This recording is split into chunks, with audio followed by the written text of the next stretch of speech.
Like, I'm really in the craft. Mahilig ako ba? Mahilig ako dito sa hobby. Ayun ko make, yun na, yun, foreign, it's a yarn, made yarn. That's the picture that is protector on the side there. That's made of yarn, but in the 80s. Kasi yung una, ako nagkuhan ng hand-knitted sweaters. Ayun yung hand-knitted sweaters here we train around 2,000 women. Diyan pa sa mga hole-hole dyan sa west, dito sa elementary, dito. Oh, okay. So, after that, nawala na yun. Umalis na rito kasi I just was a subcontractor. So, I sent it back to Manila and then shipped it abroad ng exporter. Yun, nawala yun. Naiwan yung mga yan na putok-putok sa akin. I made it into a letter. But, nakikita ko, pag in-apply yan sa Abaca, hindi the design, I apply it to Abaca, hindi material. Tapos, yung corn hat, nagagawa ko ng flowers, that's what it is my arrangement. But the corn hat, binigay ko sa friend ko na to make dolls.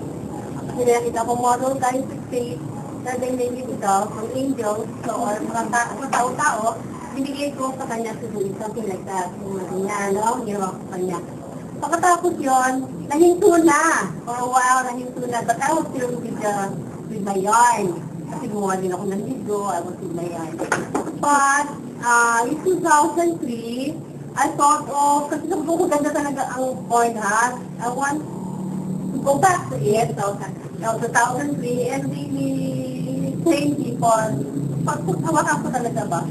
Mag-design ako. Kasi I like to design. Usually, so, nandun ako kay Mrs. Rama, sabi ko, hindi mo ako ng corn hat, I want to make something. So, yeah, bakit? Sabi ko, we can make that out of it. So, sige, mag-training tayo. So, we decided to train. So, siya ka nag-promote, siya nag-train, siya ako nag-train, siya naman nag-organize. But, that started it. At hindi ko kasi, to be a livelihood. To be a livelihood for people. Dahil ito, nandiyan lang sa backyard natin, rampant corn, farm, lang around us. We don't have to really buy the material. Ang component natin yung laki dito is the labor. Because, siyempre, handmade, you can't do that in machine, it has to be in your hand. So, I have to exert effort in it. So, ang kanyang component na malaki, ang cost component niya, is the labor. Hindi mana lang ang material. Kasi, material, in the backyard, dyes, the ingredients of dyes, it's just not really that expensive. And, mga wire lang naman. And tools mo, you need tools, but, scissor. Wala na mga kinds of your scissor and yung requires mo for your wire. But most of the time, we be using wood lang. We're using the wood, so it's just wood lang. So, ito dito wire and then wood. So, hindi siya naman expensive. Ito wood. Yan, naging advocacy ko na.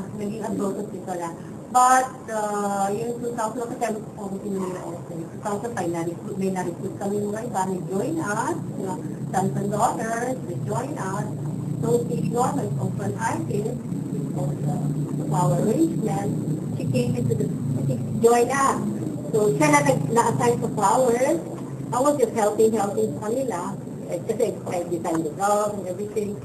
Tapos, siya na-continue 2005. But she stopped to 2007. Dahil napagod na siya, kasi siya pa. May nagkaroon siya again. Ito sa next year. So she had an operation. So nagiging naman ako nag-die. So I went back to it. To 2008. So, in-design ko sa game. So 2008, 2009, I was really just designing. Not really marketing, I was really just designing. Kaya lang, 2009, I joined by Pinoy, yung picture niya binigay siya, I joined that. That's where I got an exporter, nag-order sa akin. We develop yung product for export. So, we develop yung product sa export. So, I was happy. that it is so follow, kahit na hindi gano'ng kataas ang presyo, anyway, kung maturuan natin lahat maraming tao dito, marunong, bababa naman ang presyo kasi marami siyang gawin. I designed the product in such a way na easy to make, it's not hard to make. So, in design. It's just really actually the itong flowers, may mga design niya sa abroad na flowers. But I think ako lang talaga ang nag-design ng talagang pinag-aralan ko from hat na nag-design. Mostly original dito sa akin. Hindi, although they make Mexico, make corn and flowers, but kung nandito si Canada na pretty na and the way it is designed and the way the technology that I use incorporated in the design ko, it's uniquely my design. So hindi talaga, iba sistema nila, kanila iba, very different the system nila of making the flowers. I'm the one to be in the right way of using the point as the buffer. Kanyang natural contour niya, natural formation niya, maintain ko, maintain ko. Meron sila pinag-discuss more of ang kanila more of pattern. Yeah, pareho ang kanilang designing sa when you make flower out of block or satin. So yun. One made because it's corn husk and made of the flower because depende sa anong corn husk. Kanyang kanto. Ano, beef na? May ano beef?